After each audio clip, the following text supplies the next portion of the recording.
we've been brought up with this paradigm that if we want people to change their behavior, we should instill fear into them. And if they're scared of something, that will drive them to change their behavior. And I mean, this is also true when we're talking about leadership programs. Why would we want to change your style of leadership? Do we want to change it because it's going to go bad with you if you don't? Do we want to instill the courage in you to be able to embrace a different way in order to create something better than you already have?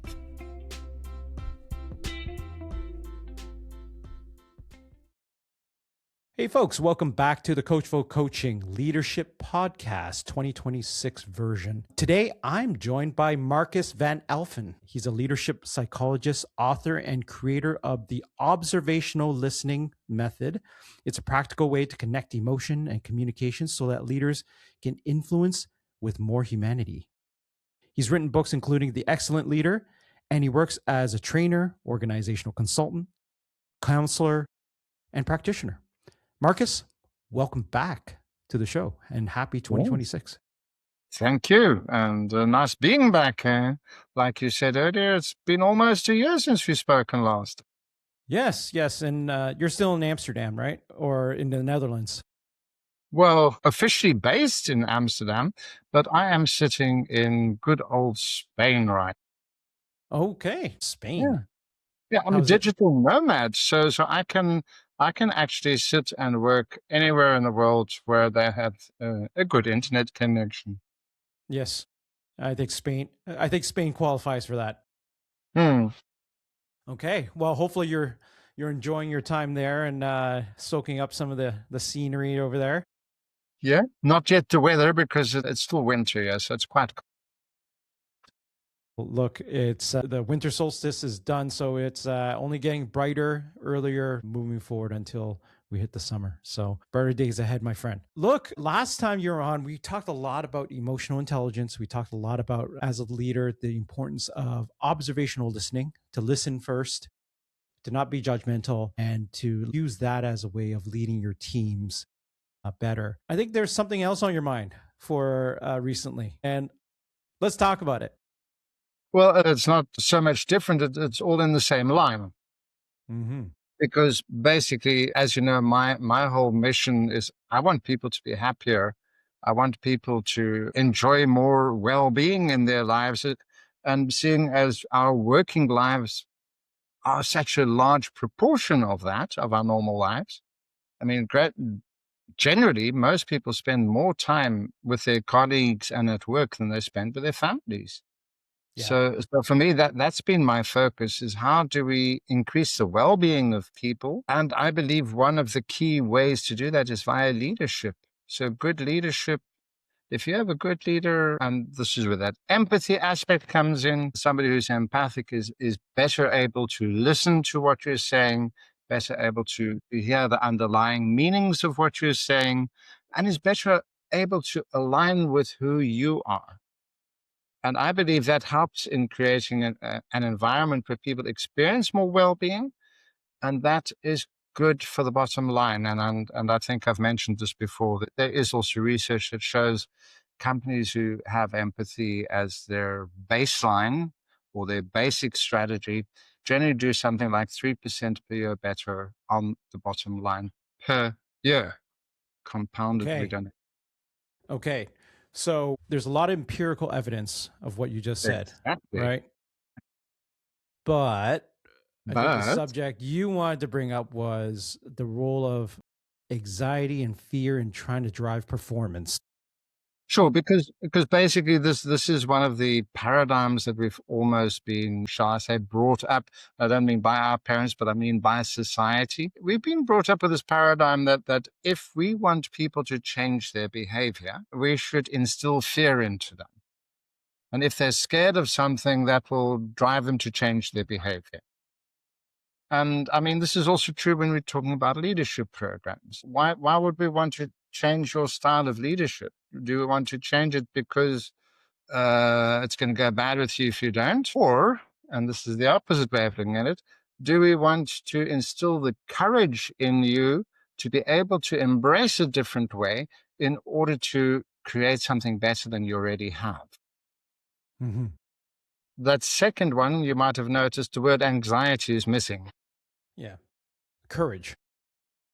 This whole idea of using anxiety to stimulate people to do what you want them to do, let's face it, we also have empirical research to show that doesn't work.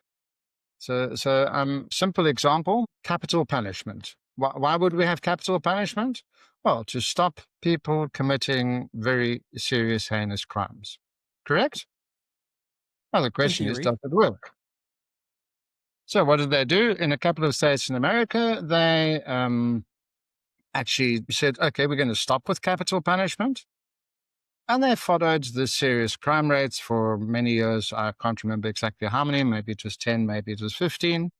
And what did they discover at the end of those 15 years? I don't know. Do you want to make You're educated keeping me in work? suspense. What happened? What happened? What happened is there was no change whatsoever. No change in what? The rate of crime? In the number, in the prevalence of a serious crime. So serious crime rates stayed identical. They didn't go up, they didn't go down. This is the removal of capital punishment. In a couple of other states in America, they did the opposite. They reinstated capital punishment. Mm-hmm.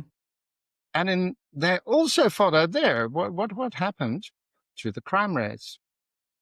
Do you want to guess? Oh, I'm guessing it's negligible change. No change. Well, and let's define what a crime rate is, right? It's probably there's serious crimes and then there's petty crimes. Exactly. Right? I'm talking about serious crimes in this case. Yeah, like homicide and exactly. Such, right? Okay. So I don't know the numbers, but let's go with that. The crime rates of major crimes don't change when you instill very harsh capital punishment. Exactly. Nor do they change even when you remove them. Eh? Yep. When you put it in or you take it out. How do you explain? Some people might bring up the example of Singapore, right? Where there is forms of capital punishment, I guess, like, if you spit your gum on the sidewalk. Yeah. ... Yes. Yeah. And, some might say it is probably one of the most compliant and safe places in the world. Might be. Mind you, it's a dot, it's a little dot on the map too. It's not a country the size of the United States, right? No, but I think the research that was done, I forget exactly when it was done. It was a professor of the Erasmus University in Rotterdam. John Blood is his name, B-L-A-D, because he was interested in actually his research question was, what conditions must be present before punishment actually works? And and I don't know them all off the top of my head, but he came up with 6 criteria that need to be present. And the first one is that everybody should know what the punishment is for something. So I'm guessing in Singapore, everybody knows if I spit my gum on the pavement, I'm going to get smacked. Okay, so knowledge. The second thing is that your chance of being caught must be near 100%. If your chance to get caught isn't near 100%, it's not going to work. Plus, the punishment must come relatively soon after the crime. Okay. So there are a couple of other ones. One is that people are rational in the way that they in the way that they consider a situation and consider their actions. Well, I don't need to tell you that the higher the emotion is, less the rational mind actually plays a role. Yeah. So I think if you're about to murder somebody, their emotions are probably a little higher, I'm guessing. But you're probably not thinking so clearly at that moment in the rational sense of the word. So, he comes up with all of these criteria and subsequently makes a list of crimes. And he lists them from very petty to very severe. And he notes which of those 6 criteria are present And his conclusion was, and this was in the Netherlands, he says the only punishments that really work are parking fines and speeding fines if the actual fine lands in your postbox within 2 days. Mm-hmm. Okay. That's it. Then they're effective. And for the rest, they're actually not effective in changing behavior. Yeah. So it sounds like what he's saying is that, first of all, knowledge. I think everyone has that knowledge. Just assume that. But if there's even a chance that you'll get away with it, Exactly. or yeah. Okay. So I guess like how is there a relation to this? Now we went on a far tangent here talking about capital punishment. Let's go back to the role Leadership. of fear and leadership. Exactly. How might this be related? Let's have a look. If we take something nice and simple that a lot of people do, we manage by KPIs. Oh, yes. Oh, yes. What happens if you don't meet your KPI? Yeah. Best case, you don't get a bonus. Mm-hmm. You don't get, certain incentives. Worst case, you're fired. Worst case, you're fired, or you get a reduction in salary, or whatever. Okay, now is that now reward or is that punishment? I mean, it's all punishment. You put it that way. You lose your job. Losing your job is punishment, isn't it? Yeah. So you're being threatened. If you don't perform, you may lose your job. Mm-hmm. What does this teach you to do? Yeah. I mean, teaches you to meet your KPIs either by legitimate means, or if that's not possible. Yeah.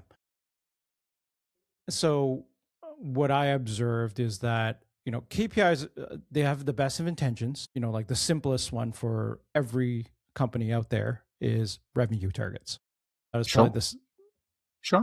And at the end of the day, if you're not making money, and if you're not profitable and you don't have good margins, you'll go out of business, right? You will go out of business. As a company, yes, definitely. Yeah. So a typical, like if you're in sales, more sales adjacent, you are going to be measured on revenue production. Now, how you want to drive towards that. So what I find is that everyone's measured with the same KPI. Some people the how is very different and very diverse, right? Even within a single organization. Like the last organization I was part of was like 70,000 people. You will get very diverse ways of achieving it. Some ways I've seen is they'll hit it and you're in a pleasant, as pleasant as can be in a high pressure environment. Mm-hmm. And I've seen the other extreme where it's fear. It's a blame culture. Exactly. Yeah. Blame it on someone else. It's someone else's fault. Okay. And that blame, just the blame aspect, if you just think about that, this is actually biological. Because look, let's say to you, I'm somebody, I'm working your sand company as you, and I say, hey, David, I've got some feedback for you. Mm-hmm. What do you think happens in your brain? Shit, I did something wrong. Get it? If I'm not mature about it, it's like, oh crap, I did something wrong. Well, even if you are mature about it, your brain reacts without you even thinking yet. You need to step over that reaction in order to be able to hear what I'm going to tell you next. Mm-hmm. Because your body's direct reaction comes in 1/10 of a second, long before you've thought about, maybe I should listen. Yeah. That's a conditioning though, right, Marcus? But your body just says there's danger. Yeah. But that's conditioning as well, right? Well, no, that part is actually so ingrained in our nature because that's how we survive. We need to be aware as soon as there's an assault that is going to threaten our safety, we need to go into action very quickly in order to face that challenge. Mm-hmm. This is where the fight, flight, freeze thing comes in. Either you've got to get ready to fight, or you've got to run like hell, or you freeze. One of the three. Yeah. But you understand what I'm saying? So when I've come to you and I've said, hey, David, I have some feedback for you. Your brain says, oh, here comes a threat. Yeah. Okay. It's a possible threat. So your body goes into defense mode. Yep. Yep. And if I was to be honest, if I was to be honest with you, what goes through my mind immediately is, okay, at best, Marcus is going to sugarcoat it at first and ease it over. And here's the things I did well. And then he's going to drop some hammer on me and saying, okay, well, this is where you effed up. But I've, and just And then I'm going my to end off conditioning. by giving you a nice little. Yeah. Well, my conditioning over the years, honestly, Marcus, has been, I've been told I keep a good poker face, especially when people say, I have feedback for you. I go into Exactly. immediate poker face. And the funniest feedback I That's got was, conditioning. That's conditioning. that's conditioning. I'll tell you the funniest story was that one time I was in a surprise meeting. Mm-hmm. So my boss is, okay, we're going to meet here. Then I was surprised by my boss's boss, the executive vice president, and we're meeting and we were all in a room. And I'm like, oh, this is bad. And they're like, David, we have feedback for you. So I went into stoic mode right away. And they go, I have some feedback for you. Poker face. Congratulations on your promotion. So they're punking me. And then they started laughing and I just stayed stone-faced. I'm like, okay. Until and I you was silent. Until you realize what they. Yeah, no, I realized what they said, but I'm like, okay, and what else? And they started laughing and I didn't laugh. I'm like, okay, and what else? They're like, Dave, we just gave you a promotion. We're messing with you, right? And so that's probably my funniest feedback story. That's hilarious because you're actually explaining that that's the way a lot of people have been taught to give feedback is indeed start with something nice. We call it the sandwich technique. And then then comes the filling. And when we're done, we give a nice little, but you're okay kind of thing. Can you imagine that? Congratulations, you've been promoted. And tomorrow's your last day on the job. Thank you. And tomorrow you're fired. but so I actually understand your reaction because this is how a lot of people have been trained to give feedback is this idea of first say something positive, then hit them with a message and then come with something nice again. So it, all in all, it's been a nice little sandwich. Yeah. Yep. It just doesn't work. It just doesn't work because the compliment you get up front, you already know this isn't really a compliment. This is just a line to introduce the blow. Yeah. Yeah. So you don't take the compliment seriously. Yeah. In fact, you're thinking, what's about to hit me now? Bring it on. Yeah. And the interesting thing there is that's why the how is so important. How you deliver it. You can't, like, if you're the one delivering the feedback, you cannot control the other person's emotions. Of course. But you have a choice to deliver it based on, a perceived attack on the individual or on a specific objective thing that was done, like an action. Sure. Which is very different, right? It's like, hey, Marcus, it's very different. This was said versus like, Marcus, you said this. Yeah. Then I'm straight in the defensive. Yes, but they said that first. Yeah. It's like, oh no, the way that this was said was this, and what was heard was that. You're kind of objectifying. Well, yeah, I'm a big fan of what we call feed forward. Mm-hmm. So feed forward basically says, let's forget about all the SH1T that goes up front. Let's get straight to the point. Mm-hmm. Yep. Let's say, hey, David, that meeting we had yesterday with that client ABC, you know what I'd rather have you did in such a situation? Do that and that and that. Yeah. Yeah. I'm not saying, hey, you did something wrong. I'm not saying slap, slap, slap. I'm not sugarcoating it, anything. I'm just saying, hey, this is what I'd prefer to see. Yeah. Yeah. It's full stop. It feels good, honestly. I was giving feedback like that just a month ago about a workshop I ran, and I actually called up someone who I knew who was on it, and they're very straightforward. I appreciate the straightforwardness. Like, hey, the way you started out with this, how you told that story, what I didn't feel from it was this, right? And what I would like to see more of is this. But it was about the story that I told versus like, David, this is what you did. It's like, no. the story that was told. That's how it was worded, and it felt very different. Yeah. I mean, there are so many better ways of delivering the feedback, if you ask me, than the standard way that we've been taught. Yeah. Yeah. Yeah. I believe one of the ways, and I try and teach leaders this way, is to give feedback by asking questions. Hey, David, I see that meeting we had with the client X last week. Just walk me through it. How did you do that and that and that? I'm not telling you did something wrong. I'm asking you walk me through it because I'm trying to understand what was your thinking going through that. Mhm. That gives a totally different feel than saying, hey, David, the way you approach that client, really, we can't do that. Yeah. Yeah. And it's also context too. You'll get the Exactly. context into the behavior that you observed. So I guess bringing this back up to something, flipping this now. So, there is, we can't deny there is fear, anxiety, driving motivators or motivation techniques that are happening. I guess when you think about how people need to, if they're willing to change Mhm. that behavior, what would you suggest to begin that change? Well, let's face it, which changes are the easiest to implement are the changes where people make that decision for themselves. Mm-hmm.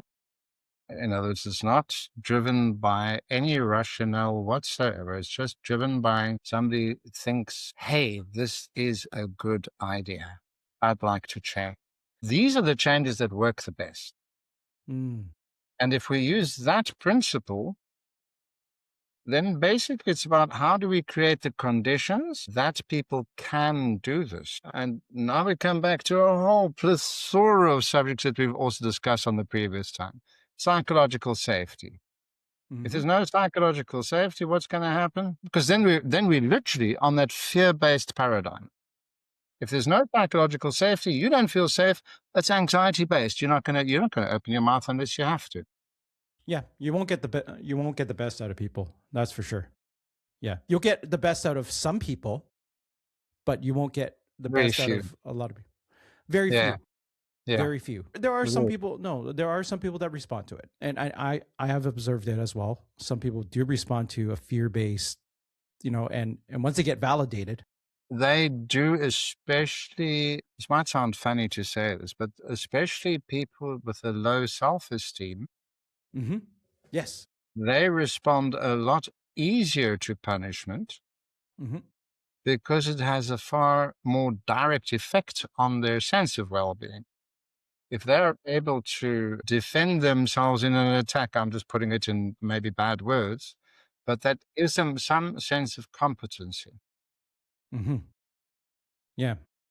I'll give you an example. One of the dynamics we talk about when people have not a terribly low self-esteem, but a lower self-esteem, is that they feel they should always win any conversation. So if you bring up a suggestion, they will challenge your suggestion and prove you wrong. Mm-hmm.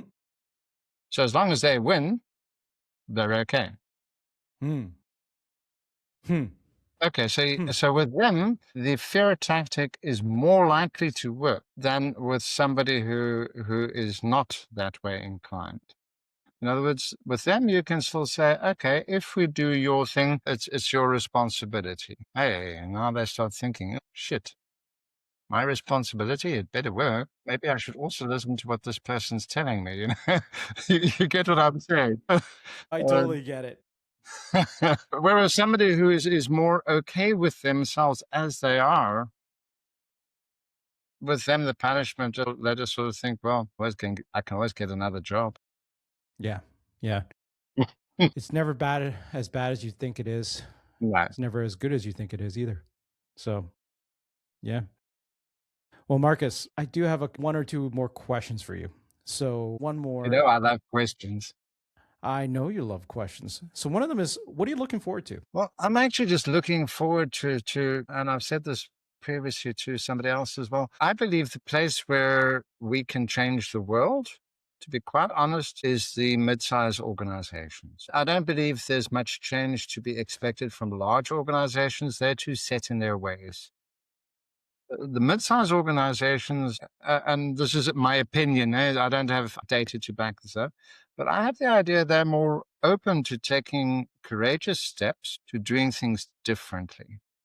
And I believe, and this I think you can subscribe to as well. If we continue to do things the same way as what we're doing them, what's going to change? Yeah. Are we going to get different results by doing the same stuff? I don't think so. Yeah. I mean, certainly the mid-sized and small businesses have, I don't think there's a non-willingness in large enterprise organizations. It's harder to steer. Like the metaphor is, it's an aircraft carrier. If you want to turn right, you have to be miles and miles. Yeah. And not everyone wants to turn either, right? Mid-sized small businesses, you have, it's tough, but you have more but ability. It's more manageable. Yeah. Yeah. It's much more maneuverable. So really that you ask what is my wish? And that's really my wish, is that somehow in mid-sized corporations, we can get a slight shift more into this non-fear-based way of doing things, more the courageous way, as I like to call it. And to me, the courageous way is really being more vulnerable, being more empathic. I mean, being more vulnerable isn't a sign of weakness. If I'm being more vulnerable, I'm actually saying, hey, it's okay if you attack me. I'm okay with it. Come on. So that's actually a sign of strength and not a sign of weakness. Yeah. So I'm thinking this vulnerability, hey, I don't know all the answers. Help me understand, give me advice. What's a better way to do this? And these kind of concepts, if we could bring that into leadership instead of the fear-based thing, hey, if you don't meet your KPIs, you're going to get fired. I think if we can start getting those kind of things, it doesn't have to be a huge change. I believe small change is far more effective than a huge change. And you see the so-called the oil spill effect, If there's an oil spillage, eventually it will get to Australia. Yep. The people you hire is very important. The people you employ is very important. Sure. And I think it goes a step further, especially the people you promote. Mm-hmm. Yes. If you're promoting people on their acumen of work on the floor level, that doesn't guarantee that they're good leaders. So this whole idea of leadership so important.